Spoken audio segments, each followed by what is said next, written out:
ಜನಜಾಗೃತಿಯ ಒಂದು ಕಿರು ಬೀದಿ ನಾಟಕ. ಶರಣು ಹೇಳುತ್ತೀವಿ ನಾವು ನಿಮಗ ಸ್ವಾಮಿ, ನಾವು ನಿಮಗ ಸಂದು ಕದ್ದಾಲ ಸದ್ದು ಕದ್ದಾಲ ಮಾಡಬೇಡಿ ಆಟದೊಳಗ, ಸದ್ದು ಕದ್ದಾಲ ಮಾಡಬೇಡಿ ಆಟದೊಳಗ. ಸಣ್ಣ ಹುಡುಗರು ನಾವು ಬಣ್ಣಕ್ಕೆ ಹೆದರೋರು, ಸಣ್ಣ ಹುಡುಗರು ನಾವು ಬಣ್ಣಕ್ಕೆ ಹೆದರೋರು, ಚೆನ್ನಾಗಿ ಕೇಳಿರಿ ಈ ಕಥನ. ಶರಣು ಹೇಳುತ್ತೀವಿ ನಾವು ನಿಮಗ ಸ್ವಾಮಿ, ನಾವು ನಿಮಗ ಸದ್ದು ಕದ್ದಾಲ ಸದ್ದು ಕದ್ದಾಲ ಮಾಡಬೇಡಿ ಆಟದೊಳಗ, ಸದ್ದು ಕದ್ದಾಲ ಮಾಡಬೇಡಿ ಆಟದೊಳಗ. ಕೇಳ್ರಪ್ಪೋ ಕೇಳಿ, ಕೇಳ್ರಪ್ಪೋ ಕೇಳಿ, ಇದೀಗ ನಾವು ನಿಮ್ಮ ಮುಂದೆ ಬೀದಿ ನಾಟಕ ಮಾಡಲಿದ್ದೇವೆ.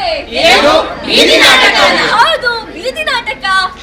ಅಲ್ಲ ರೀ, ಈ ಟಿವಿ ವೆಬ್ ಸೀರೀಸ್ OTT ಸಂಬಂಧದಲ್ಲಿ ಏನು ನಿಮ್ದು ಬೀದಿ ನಾಟಕ? ಅಲ್ಲ ನಾಗರಾಜ್ ಅವರೇ, ಬೀದಿ ನಾಟಕ ಅಂತ ಇವ್ರದ್ದು ಅಲ್ಲ. ಈ ಮಕ್ಕಳೆಲ್ಲ ಈಗ ಬಿಗ್ ಬಾಸ್ ಎಲ್ಲ ನೋಡೋ ಕಾಲದಲ್ಲಿ ನಿಮ್ಮ ಈ ಒಟ್ಟು ಬೀದಿ ನಾಟಕ ಯಾರು ನೋಡ್ತಾರ್ರಿ? ಇದೆಲ್ಲ ಬರೀ ವೇಸ್ಟ್.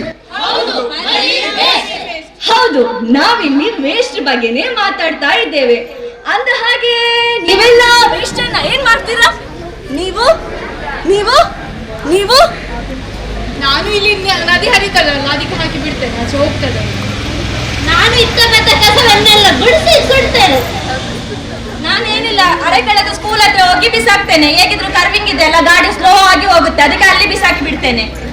ಹೀಗೆ ಕಂಡಲ್ಲಿ ಕಸವನ್ನ ಬಿಸಾಡುವುದು, ರೋಡ್ ಸೈಡ್ ಅಲ್ಲಿ ಕಸವನ್ನು ಬಿಸಾಡುವುದು, ಈ ನೇತ್ರಾವತಿ ನದಿಗೆ ಕಸ ಬಿಸಾಡುವುದರಿಂದ ಏನೆಲ್ಲ ದುಷ್ಪರಿಣಾಮ ಉಂಟಾಗ್ತದೆ ಅಂತ ನಿಮ್ಗೆ ತಿಳಿದಿದ್ಯಾ? ಹಾಗಾದ್ರೆ ಈ ಬೀದಿ ನಾಟಕವನ್ನು ನೋಡಿ.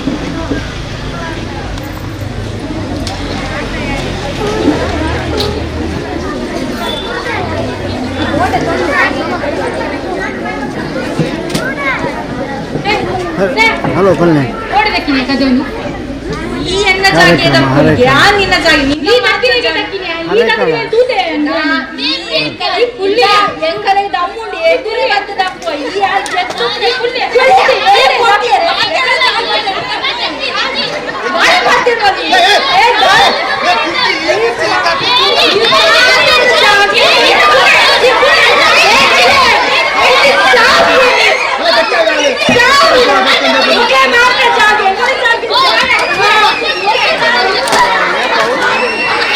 ಏ ಸಾಕು. ಏನ್ರಿ ಜಗಳ ನಿಮ್ದು? ದಿನಾಲು ಕಷ್ಟ ತೊಂದ್ರೆ ನಿಮಗೂ ಇದೆ, ನನಗೂ ಇದೆ. ಅಲ್ಲಿ ಎಡಕಡೆ ನದಿ ಬದಿ ಹಾಕ್ಬಿಟ್ಟು ಅಲ್ಲಿ ಯಾಕಡೆ ಎಲ್ಲರೆಲ್ಲ ಹಾಕಿದ್ದಾರೆ. ಬನ್ನಿ, ಸುಮ್ಮನೆ ಆ ಕಡೆ ಜಗಳ ಮಾಡ್ಕೊಂಡು ಬನ್ನಿ.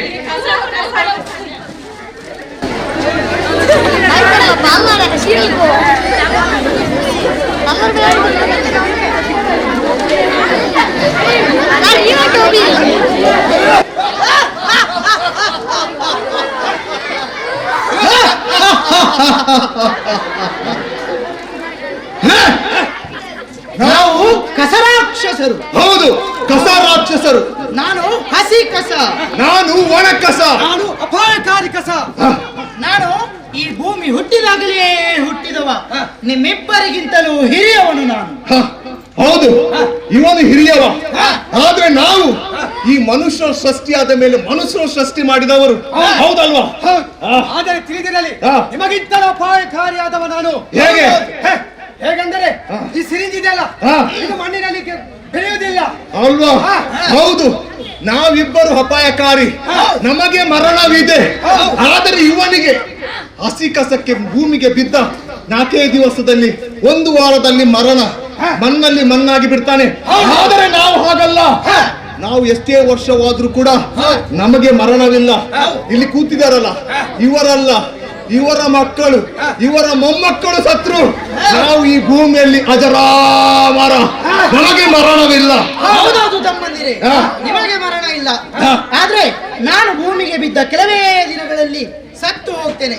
ಆದ್ರೆ ನಿಮ್ಮ ಹಾಗೆ ನಾನು ಕೂಡ ಅಜರಾಮರ ಆಗ್ಬೇಕಲ್ಲ, ಏನು ಮಾಡೋದು? ಓಹೋ, ಹೌದಲ್ವಾ? ಇವನ ಹಸಿ ಕಸ ನಮ್ಮ ಅಣ್ಣ, ನಮಗಿಂತ ಮೊದ್ಲು ಹುಟ್ಟಿದವ. ಇವನು ಕೂಡ ಸಾಯದೆ ಇರಬೇಕಂತ ಹೇಳಿದ್ರೆ ಏನ್ ಮಾಡ್ಬೇಕಂತ ಹೇಳಿದ್ರೆ ನೀನ್ ನಮ್ಮೊಂದಿಗೆ ಮಿಕ್ಸ್ ಆಗ್ಬೇಕು. ಹಸಿ ಕಸ, ಒಣ ಕಸ, ಅಪಾಯಕಾರಿ ಕಸ, ಮೂರು ಕಸನು ಮಿಕ್ಸ್ ಆಗಿ ಬಿಟ್ರೆ ನಿಮಗೆ ನಮಗೆ 3 ಜನರಿಗೂ ಮರಣವಿಲ್ಲ ಅಲ್ವಾ? ಸುಮ್ಮನೆ ಇವನನ್ನ ಯಾಕೆ ಸಾಯಿಸುವುದು? ಮೊದ್ಲೇ ರೋಗದಲ್ಲಿ ಬಳಲ್ತಾ ಇದ್ದಾನೆ, ಯಾವಾಗ ನೋಡಿದ್ರು ರಜಾ ತೆಗೆಯುತ್ತಾ ಇದ್ದಾನೆ. BP ಅಂತ ಈಗಲೇ ಈ ಪ್ರಾಯದಲ್ಲಿ, ಹೌದಲ್ವಾ? ಹಾಗಾದ್ರೆ ಇವನನ್ನು ಒಟ್ಟಿಗೆ ಸೇರಿಸಬೇಕು ನಾವು. ಒಟ್ಟಿಗೆ ಸೇರಿಸಿ ಹಸಿ ಕಸ, ಒಣ ಕಸ, ಅಪಾಯಕಾರಿ ಕಸ, 3 ಕಸವು ಮಿಕ್ಸ್ ಆಗಿ ನಾವೆಲ್ಲ ಏನೆಲ್ಲ ಮಾಡ್ತೇವೆ, ಈ ಜನರಿಗೆ ಏನೆಲ್ಲ ಅವಂತಾರವನ್ನ ಮಾಡ್ತೇವೆ ಎಂಬುದನ್ನು ನಾವು ತೋರಿಸ್ಕೊಡ್ಬೇಕಾಗಿದೆ. ಹಾಗಾದ್ರೆ ತಡ ಮಾಡುವುದು ತರವಲ್ಲ. ಹಸಿ ಕಸ, ಒಣ ಕಸ, ಅಪಾಯಕಾರಿ ಕಸ, 3 ಜನರು ನಾವು ಒಟ್ಟಾಗಿ ನಮ್ಮ ಪರಾಕ್ರಮವನ್ನು ಈ ಜನರಿಗೆ ತೋರಿಸೋಣ, ಹೌದಲ್ವಾ? ನಡಿ ಮುಂದಕ್ಕೆ.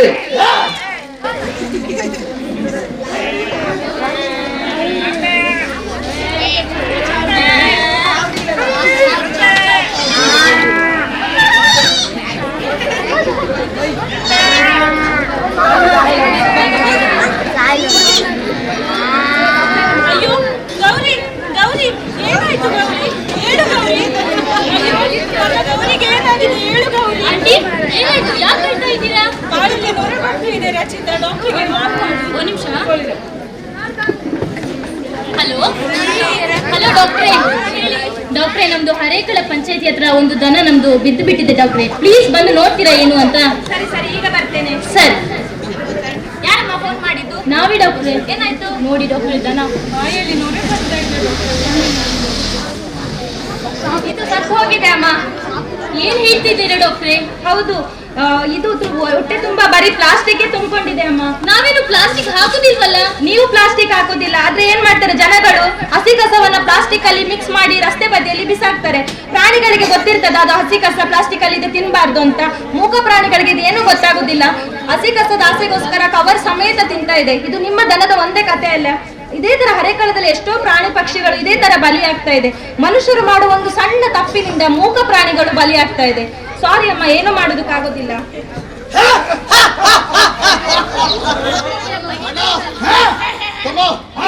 ನೋಡಿದ್ಯಾ? ಹೌದು, ಅಲ್ಲಲ್ಲಿ ದನಗಳು ಸಾಯ್ತಾ ಇದೆ. ಅದು ಒಂದು ದನದ ಕತೆ ಅಲ್ಲ. ನಾವು ರಸ್ತೆಯಲ್ಲಿ ಬರುವಾಗ ಅವರು ಅನಿತಾ ಡಿಸೋಜ ಇದ್ದಾರಲ್ಲ, ಅವರೊಂದು ದನ ಸತ್ತು ಬಿದ್ದಿದೆ ಅಂತೆ. ಅಲ್ಲಿ ಇನ್ನೊಬ್ರು ಸುಜಾತಕ್ಕನವರು ದನ ಸತ್ತಿದೆ. ಅಲ್ಲಲ್ಲಿ ದನಗಳು ಸಾಯ್ತಾ ಇದೆ. ಇದು ದನ ಮಾತ್ರ ಅಲ್ಲ, ಎಲ್ಲ ಪ್ರಾಣಿ ಪಕ್ಷಿಗಳು ಕೂಡ ಸಾಯ್ತಾ ಇದೆ, ಹೌದಲ್ವಾ? ನಮ್ಮ ಪರಾಕ್ರಮ ಆರಂಭವಾಗಿದೆ, ಪರಿಣಾಮ ಬೀಳ್ತಾ ಇದೆ. ಅಲ್ಲಲ್ಲಿ ಪ್ರಾಣಿಗಳು ಸಾಯ್ತಾ ಇದೆ. ಆದ್ರೆ ಇಷ್ಟಕ್ಕೆ ಸಾಕ? ಏನ್ ಮಾಡ್ಬೇಕು? ಮನುಷ್ಯರ ಮೇಲೆ ದಾಳಿ ಮಾಡಬೇಕು. ಹೇಗೆ ಮಾಡ್ಬೇಕು? ಮನುಷ್ಯರಿಗೆ ಸಾಂಕ್ರಾಮಿಕ ರೋಗಗಳನ್ನು ತರಬೇಕು. ಯಾವೆಲ್ಲ ರೋಗ ತರೋದ ನಾವು? ಕೊರೋನಾದಂತ ಅಲ್ವಾ, ಬೇರೆ ಬೇರೆ ರೋಗಗಳನ್ನ ತರಬೇಕು. ಏನೆಲ್ಲ ಬರ್ಬೇಕು ಅಂತ ಹೇಳಿದ್ರೆ ಡೆಂಗ್ಯೂ, ಮಲೇರಿಯಾ ಅಂತ ಹೇಳ್ತಾ ಇದ್ದಾರಲ್ಲ, ಇದು ಜಾಸ್ತಿ ಮಾಡ್ಬೇಕು ನಾವು. ಜಾಸ್ತಿ ಮಾಡಿ ಇಲ್ಲಿ ಕೂತ್ಕೊಂಡಿದಾರ ನೋಡಿ ಮಕ್ಕಳು. ಇವರಿಗೆಲ್ಲ ಬೇರೆ ಬೇರೆ ರೋಗಗಳನ್ನು ತರಿಸಬೇಕು. ಅವರು ತಿಂದು ಅಲ್ಲಲ್ಲಿ ಪ್ಲಾಸ್ಟಿಕ್ ಅನ್ನ ಬಿಸಾಡ್ತಾ ಇದ್ದಾರೆ, ಹೌದಲ್ವಾ? ರಸ್ತೆ ಬದಿಯಲ್ಲಿ ಪ್ಲಾಸ್ಟಿಕ್ ಅನ್ನ ಬಿಸಾಡ್ತಾರೆ, ಲೇಸ್ ತಿಂದು ಅಲ್ಲೇ ಬಿಸಾಡ್ತಾ ಇದ್ದಾರೆ. ಅದಕ್ಕೆ ಮಳೆ ನೀರು ನಿಲ್ತದೆ, ಹೌದಲ್ವಾ? ಆವಾಗ ನಾವು ಹುಟ್ಟಿಕೊಳ್ತೇವೆ ಬೇರೆ ಬೇರೆ ರೂಪದಲ್ಲಿ. ಡೆಂಗ್ಯೂ, ಮಲೇರಿಯಾದಂತ ಬೇರೆ ಬೇರೆ ರೋಗದಲ್ಲಿ ಬಂದು ಈ ಮಕ್ಕಳೆಲ್ಲರನ್ನ ಸರ್ವನಾಶ ಮಾಡಬೇಕು ನಾವು. ಒಬ್ಬೊಬ್ಬರನ್ನು ಬಿಡಬಾರದು ನಾವು, ಎಲ್ಲರನ್ನ, ಹೌದಲ್ವಾ? ಹಾಗಾದ್ರೆ ಇನ್ನು ಪ್ರಾಣಿ ಪಕ್ಷಿಗಳನ್ನ ಬಿಟ್ಟು ಈ ಜನರ ಹತ್ರ ನಾವು ತೆರಳೋಣ, ಹೌದಲ್ವಾ? ತಡ ಮಾಡು ತರವಲ್ಲ, ಬಾ ನಮ್ಮ ಪರಾಕ್ರಮ ಜನರಲ್ಲಿ ತೋರಿಸೋಣ. ನಡೆ ಮುಂದಕ್ಕೆ.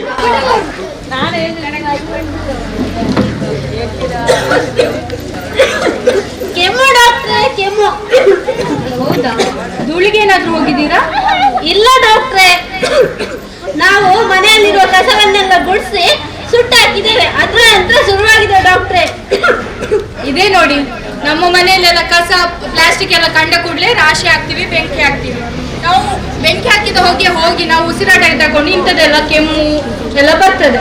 ಅದಕ್ಕೆ ಹೇಳುದು ಪ್ಲಾಸ್ಟಿಕ್ ಸುಡಬಾರ್ದು ಅಂತ. ಅಂದಾಗೆ ನಿಮ್ಮ ಮನೇಲಿ ಕಸದ ಗಾಡಿ ಬರ್ತದ? ಕಸದ ಗಾಡಿ ಬರ್ತಾ ಉಂಟು ಡಾಕ್ಟ್ರೆ, ಆದ್ರೆ ನಾವು ಕೊಡುದಿಲ್ಲ. ತಪ್ಪಲ್ವಾ? ನಾವು ಕಸ ಗಾಡಿ ಮನೆ ಬಾಗಿಲಿಗೆ ಬಂದಾಗ ಕಸ ಕೊಡದೆ ಅದನ್ನು ಸುಡುವುದು, ಅದರಿಂದ ನಮಗೇನೆ ಅಪಾಯ ಅಂದ್ಮೇಲೆ ನಾವು ಕಸ ಕೊಡ್ಬೇಕಲ್ವಾ? ಕೊಡ್ಬೇಕು. ಇನ್ನು ಮನೆ ಕಸ ಅದನ್ನು ವಿಂಗಡಣೆ ಮಾಡಿ ಕೂಡ ಕೊಡ್ಬೇಕು. ಆಯ್ತು ಡಾಕ್ಟ್ರೆ, ಆಯ್ತು. ಸರಿ, ಮದ್ದು ಕೊಡ್ತೇನೆ, ಕಮ್ಮಿ ಆಗದಿದ್ರೆ ಬನ್ನಿ. ಸರಿ ಡಾಕ್ಟ್ರೆ. ನೆಕ್ಸ್ಟ್ ಡಾಕ್ಟರ್ 3 ದಿನದಿಂದ ಹೊಟ್ಟೆ ನೋವು ಡಾಕ್ಟ್ರೆ, ಏನ್ ಮಾಡಿದ್ರು ಕಮ್ಮಿ ಆಗ್ತಿಲ್ಲ. ಏನಾದ್ರೂ ಮಾತ್ರೆ ಕೊಡಿ. ಏನ್ ತಿಂದ್ರಿ ನಿನ್ನೆ? ನಿನ್ನೆ ಬಿರಿಯಾನಿ ಇತ್ತು, ಗುಲಾಬ್ ಜಾಮೂನ್ ಇತ್ತು. ಮನೇಲೆ ಮಾಡಿರೋದಾ? ಛೇ ಇಲ್ಲಪ್ಪ, ಈಗಿನ ಕಾಲದಲ್ಲಿ ಯಾರು ಡಾಕ್ಟ್ರೆ ಮನೆ ಮಾಡೋದು? ಒಬ್ಬನೇ ಬೇರೆ ಇರೋದು. ಆನ್ಲೈನ್ ಆರ್ಡರ್ ಇದೆಯಲ್ಲ, ಅದಿರುವಾಗ ಯಾರು ಮನೇಲಿ ಮಾಡ್ತಾರೆ ಹೇಳಿ? ಈಗಿನ ಜನರ ಜೀವನ ಸೋಮಾರಿತನದಿಂದ ತುಂಬಿ ಹೋಗಿದೆ ಅಂತ ಹೇಳುದು ಇದಕ್ಕೆ. ನಮಗೆ ಏನು ಆರ್ಡರ್ ಮಾಡಿದ ಕೂಡಲೇ ಬಂದು ಮನೆ ಬಾಗಿಲಿಗೆ ಬರ್ತದೆ, ತಿಂತೀವಿ ಅನ್ನೋದು. ಅವರು ಆನ್ಲೈನ್ ಅಥವಾ ಹೋಟೆಲಿಂದ ತಂದ ಫುಡ್ ಯಾವ್ದಲ್ಲಿ ಹಾಕಿ ಕೊಡ್ತಾರೆ? ಪ್ಲಾಸ್ಟಿಕ್ ಡಬ್ಬ, ಪ್ಲಾಸ್ಟಿಕ್ ಕವರ್ ಅಲ್ಲಿ ಹಾಕಿ ಕೊಡ್ತಾರೆ. ನಾವು ಬಿಸಿ ಪದಾರ್ಥಗಳನ್ನು ಅದಕ್ಕೆ ಹಾಕಿದಾಗ ಇದರಲ್ಲಿರುವ ಮೈಕ್ರೋ ಪ್ಲಾಸ್ಟಿಕ್ ಎಂಬ ಅಂಶ ಆಹಾರದಲ್ಲಿ ಸೇರಿ ಇಂಥ ಹೊಟ್ಟೆ ನೋವೆಲ್ಲ ಬರುತ್ತೆ. ಅದಕ್ಕೆ ಹೇಳುದು ಸ್ಟೀಲ್ ಲೋಟ ತಟ್ಟೆ ಬಳಸಿ ಅಂತ ಹೇಳಿ. ಮದ್ದು ಕೊಡ್ತೇನೆ, ಆರ್ಡರ್ ಮಾಡೋದು ಕಮ್ಮಿ ಮಾಡ್ಬೇಕಾಯ್ತಾ? ಸರಿ ಡಾಕ್ಟ್ರೆ.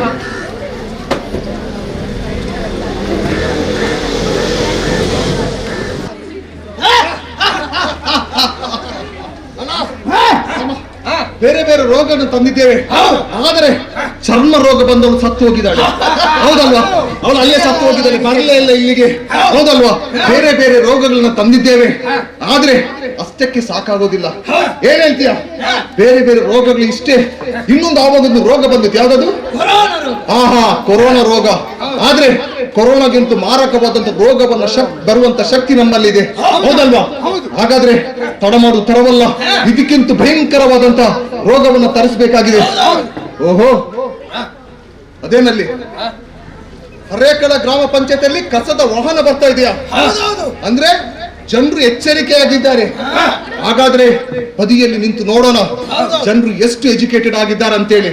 ಹೌದಲ್ವಾ? ಬಾ ಮುಂದಕ್ಕೆ. ಗಾಡಿ ಬಂತು, ಕಸ ಕೊಡಿ, ಕಸ ಕೊಡಿ ಎಲ್ಲ, ಕಸ ಕೊಡಿ ಎಲ್ಲ. ಇದೆಲ್ಲ ಹಸಿ ಕಸ ಬಾಟಲ್ ಎಲ್ಲ ಮಿಕ್ಸ್ ಮಾಡಿ ಕೊಟ್ಟಿದ್ರೆ, ಈಗ ಕೊಟ್ರೆ ಹೇಗೆ ತಗೊಂಡೋಗುದು ನಾವು? ದಾದನ ಗೊತ್ತು. ಅಲ್ಲ, ನೀವು ಹಣ ಕೊಡ್ತೀರಾ? ಹೌದು ಮೇಡಮ್. ನಿಮ್ಗೆ ಒಂದು ನಿಮ್ಮ ಮತ್ತೆ ನೀವೇ ಮಾಡಿ ಅಲ್ಲ, ಮತ್ತೆ ನಮ್ಗೆ ಯಾಕೆ ಹೇಳ್ತೀರಾ? ನೀವು ಹಣ ಕೂಡ ನಾವೇ ಕೊಡ್ಬೇಕು, ವಿಂಗಡಣೆ ಕೂಡ ನಾವೇ ಮಾಡ್ಬೇಕು. ಎಲ್ಲವೂ ಕೇಳ್ಬೇಕು ಅಂದ್ರೆ ನಿಮ್ಮ ಮನೆ ಕಸವನ್ನ ವಿಂಗಡಿಸ್ಲಿಕ್ಕೆ ಇಷ್ಟು ಕಷ್ಟ ಆಗೋದಾದ್ರೆ ಇಡೀ ಅರೆಕಳದ ಕಸವನ್ನ ನಮ್ಗೆ ವಿಂಗಡಿಸ್ಬೇಕು ಕಷ್ಟ ಆಗೋದಿಲ್ವಾ ಮೇಡಮ್? ಎಲ್ಲ ನಮ್ಗೆ ಗೊತ್ತಿಲ್ಲ ರೀ ಸರ್. ಬನ್ನಿ ಸರ್, ಇವ್ರಿಗೆ ಪ್ರತಿ ದಿನ ಹೇಳ್ತೇವೆ ವಿಂಗಡಿಸಿ ಕೊಡಿ ಅಂತ. ನೋಡಿ ಸರ್, ಪೆಟ್ ಬಾಟಲ್ಸ್ ಎಲ್ಲ ಇದೇ ತರ ಕೊಡ್ತಾರೆ, ಡೈಪರ್ಸ್ ಇದ್ರಲ್ಲೇ ಹಾಕಿ ಕೊಡ್ತಾರೆ ಸರ್. ನಾವು ಊಟ ಮಾಡ್ಬೇಕಲ್ವಾ? ಈ ತರ ಕೊಟ್ರೆ ನಾವು ಹೇಗೆ ತಿನ್ನೋದು ಸರ್? ಮೊನ್ನೆ ಪ್ಯಾಡ್ ಎಲ್ಲ ಹಸಿ ಕಸದಲ್ಲಿ ಒಣ ಕಸದಲ್ಲಿ ಇಟ್ಟು ಕೊಡ್ತಾರೆ ಸರ್. ಅಲ್ಲ ಮೇಡಮ್, ಕಳೆದ ಒಂದು ನೀವು ಒಬ್ಬೊಬ್ರು ಒಂದೊಂದು ದಿವಸ ಬಂದು ಒಂದೊಂದು ಹೇಳ್ತಾ ಹೋಗ್ತೀರಿ, ನಮ್ಗೆ ಏನು ಗೊತ್ತಿಲ್ಲ. ಅಲ್ಲ, 1 ವರ್ಷದಿಂದ ನಾವು ಮನೆಗೆ ಬಂದು ಅವೇರ್ನೆಸ್ ಕೊಟ್ಟಿದ್ದೀವಿ. ಒಣ ಕಸ, ಹಸಿ ಕಸ, ಅಪಾಯಕಾರಿ ಕಸ ಬೇರೆ ಬೇರೆ ಮುಂಚೆ ಕ್ಯಾನ್ಸರ್ ಜಾಸ್ತಿ ಇರ್ಲಿಲ್ಲ, ಇವಾಗ ಕ್ಯಾನ್ಸರ್ ಅಂತ ಅಪಾಯಕಾರಿ ರೋಗಗಳು ಜಾಸ್ತಿ ಆಗಿದೆ. ಯಾಕೆ ಹೇಳಿ? ನೀವು ಇದೇ ತರ ನಿಮ್ಗೊಂದು ಸಣ್ಣ ಆಕ್ಷನ್ ಇಂದ ನಿಮಗೆ ಅಪಾಯಕಾರಿ ಡಿಸೀಸ್ ಬರ್ತಿರೋದು ಅರ್ಥ ಮಾಡ್ಕೊಳ್ಳಿ ಮೇಡಮ್. ಎಷ್ಟಂತ ಹೇಳೋದು? ಹಸಿ ಕಸ ಕಂಪೋಸ್ಟ್ ಆಗುತ್ತೆ, ಒಣ ಕಸವನ್ನು ರೀಸೈಕಲ್ ರಿಯೂಸ್ ಮಾಡಬಹುದು, ಅಪಾಯಕಾರಿ ಕಸವನ್ನು ಇನ್ಸಿನೇಟ್ ಮಾಡಬಹುದು. ನೀವು ಒಟ್ಟಿಗೆ ಕೊಟ್ರೆ ಈ ಮೂರನ್ನು ಏನು ಮಾಡಕ್ಕಾಗಲ್ಲ, ಅದು ರಿಟರ್ನ್ ಆಗ್ಬಿಟ್ಟು ನಿಮಗೆ ಬರುತ್ತೆ ಮೇಡಮ್.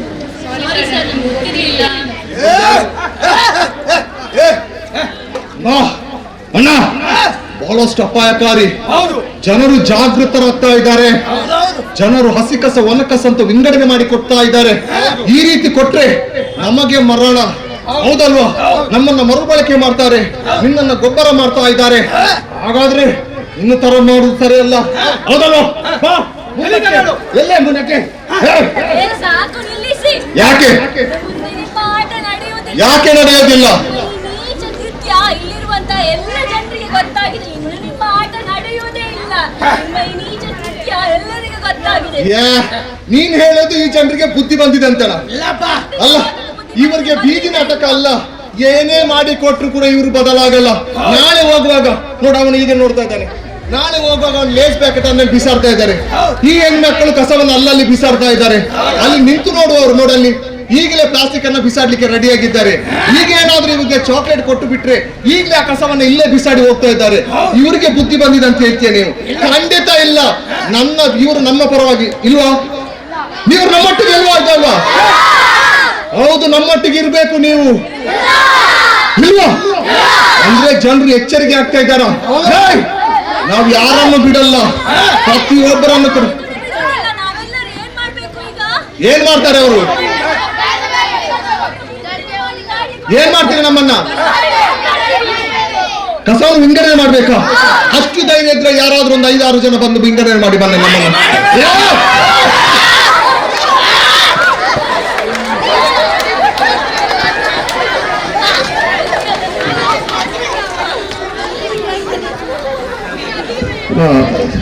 ಧನ್ಯವಾದಗಳು, ಥ್ಯಾಂಕ್ ಯು. ಬಹಳ ಜೋಶ್ನಿಂದ ಬಂದು ವಿಂಗಡಣೆ ಮಾಡಿದ್ರು, ಹೌದಲ್ವಾ? ಇದೊಂದು ಬರೀ ಚಿಕ್ಕ ನಾಟಕ. ಇದರಲ್ಲಿ ನಾವು ಯಾವುದೇ ಹೆಚ್ಚಿನ ಮಾಹಿತಿ ಕೊಡ್ಲಿಲ್ಲ. ಇಲ್ಲಿ ನಿಮ್ಗೆಲ್ರೂ ಕೂಡ ಗೊತ್ತಿರುವ ಹಾಗೆ ಕಸವನ್ನು ವಿಂಗಡಣೆ ಮಾಡಿ ಅಂತ ಹೇಳ್ತಾ ಇದ್ದೇವೆ ನಾವು.